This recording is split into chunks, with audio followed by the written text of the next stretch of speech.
C'est en salle de décontamination. Et après, on le transforme. Il y a un terme. C'est d'abord les habitants qui deviennent acteurs de leur histoire, et pas l'acteur qui devient acteur de je sais pas quoi.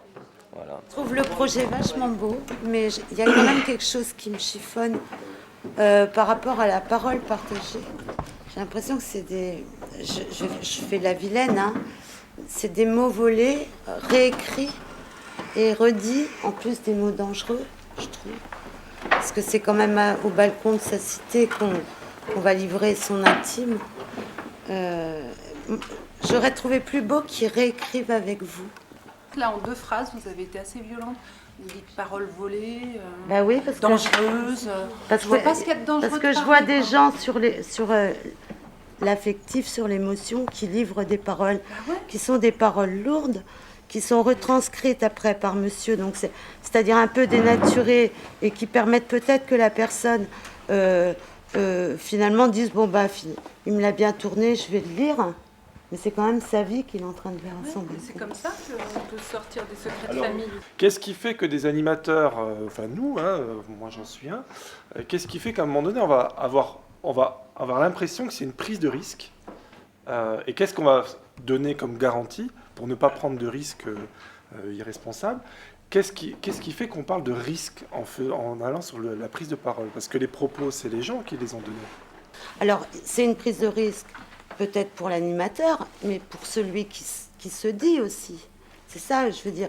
Nous, en tant qu'animateurs, formateurs, on doit protéger celui qui se livre sous l'affectif. On doit protéger cette parole. Et moi, je pense que la seule garantie, c'est de laisser passer un peu de temps, de laisser retomber l'émotion et dire, est-ce que tu es prêt? Est-ce que tu vas encore dire comme ça? Et est-ce que tu as mesuré? Est-ce que tu as mesuré tout ce que ça peut entraîner derrière, et dans ton quartier, et le regard des gens? La responsabilité des professionnels, c'est peut-être de poser un projet raisonné, bien posé, qui va en plus définir parfaitement une commande qu'on va poser à un artiste. Même les financeurs, c'est de leur responsabilité, quand ils financent des actions, de vérifier qui ne mettent pas des personnes en danger aussi. Je veux dire. Ça, on ne peut jamais le savoir. De toute façon, on ne peut jamais savoir. La prise de la mise en danger, on ne peut pas le savoir. On peut essayer d'imaginer tout ce que ça peut générer de négatif ou de positif. Et après, comme tu disais, il y a tout ce qu'on ne mesure pas, qui est inattendu. Donc de toute façon, quoi qu'il arrive, la prise de risque, autant de garde-fous on pourra mettre, autant la prise de risque, elle sera la même. Et ça pourrait être effectivement dans des retombées positives qu'on n'avait pas imaginées. Ou effectivement peut-être d'autres épreuves à affronter que les personnes n'avaient pas imaginées elles-mêmes, et c'est ce qui fait grandir chacun, et ce qui fait que bah oui, le vivre ensemble il passe par là, quoi. Sinon on vit effectivement chacun enfermé dans sa tour, il n'y a peut-être effectivement pas de balcon et on n'est plus dans du partage quotidien, donc de cadrer oui, mais de toute façon il y aura toujours quelque chose qu'on maîtrise pas et qui sera bien au-delà de ce qu'on pouvait imaginer et raisonner dans tous les sens. Moi je crois qu'à un moment donné, on s'attribue des choses, nous, animateurs, travailleurs sociaux, experts en je ne sais pas quoi, et je ne suis pas sûre que justement on a ce droit-là. Et moi j'ai envie de dire, mais oui, mais prenons-le, le risque. Moi je pense que quand une personne, alors j'ai pris le train en route, mais quand une personne dit, ok, je veux dire que j'ai, alors je sais pas, subi l'inceste, machin, j'en sais rien. C'est qu'elle est prête à le dire. Et c'est que peut-être à un moment donné, on est juste l'étincelle de la tête de Delco qui fait démarrer tout.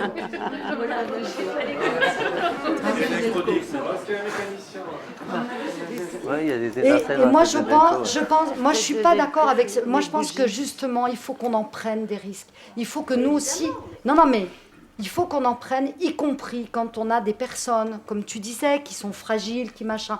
Et alors, si elles sont prêtes à dire, ben voilà ce que j'ai vécu, j'ai envie de le dire au balcon, et ben c'est vachement bien. Mais qu'on y aille, que nous aussi on prenne ce risque. Et peut-être le risque de dire, oh là là, mais attends, qu'est-ce que ça ébranle chez moi, qu'est-ce qui se passe? Nous aussi, on s'est posé la question de la difficulté de recevoir ces vies, tu vois. Peut-être que j'ai me suis moi-même mis dans la merde avec cette histoire d'inceste, dans le sens où vraiment c'était un moment fort pour commencer un atelier qui allait durer 2 mois et demi.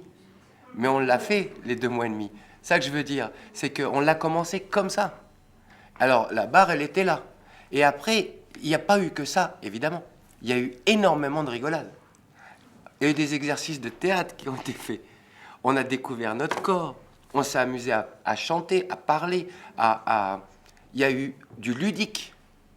Mais à travers ça, on laissait toujours la porte ouverte à l'intime. Et c'est vrai que je ne suis pas un professionnel de ça. Et c'est vrai que je crois que si j'ai eu la chance de travailler dans un centre social, ces centres sociaux qui étaient là, c'est justement parce qu'il y avait des bons professionnels. Et que chacun avait sa place, et que chacun s'était senti capable de faire un choix et de dire « Ok, je t'accompagne, mais tu m'accompagnes aussi. » Et on était là. Quand je te dis c'est 8h, 22h, c'est 8h, 22h. C'était pas je viens faire 2 heures d'atelier. Ça se passait à la bouffe, ça se passait en préparant à manger. Il a fallu que je prépare à manger moi pour les gens. Il y a une espèce de notion de... Je suis con, hein, mais de partage, quoi. Alors peut-être que c'est dangereux, peut-être que ça peut aller très très loin, mais moi je ne le maîtrise pas. Alors c'est peut-être mon erreur, mais chacun son métier.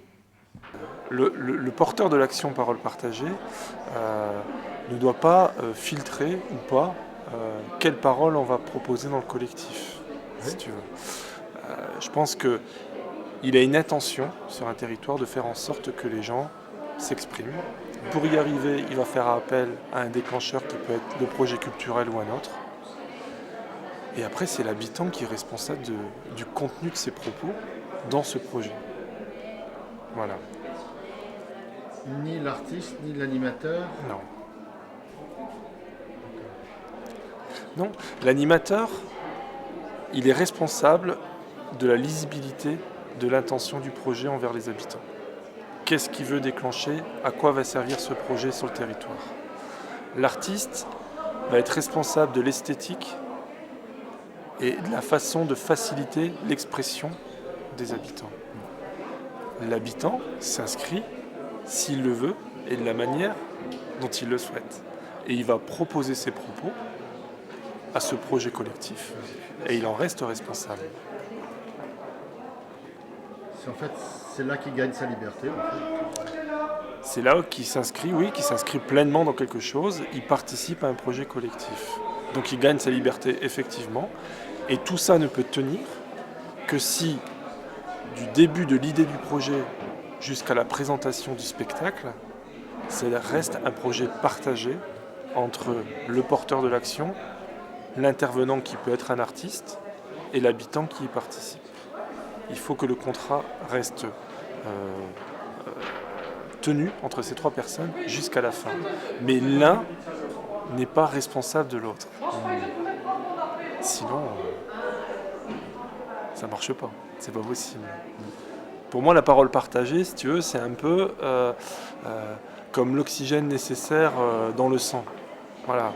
Et donc le sang doit circuler, l'oxygène doit circuler dans le corps. Et donc, des animateurs peuvent mettre en place un projet qui permet de faire circuler tout ça, mais ils ne sont pas responsables de ce qui circule. Sinon, c'est un autre mode d'animation qui n'est pas celui qu'on souhaite.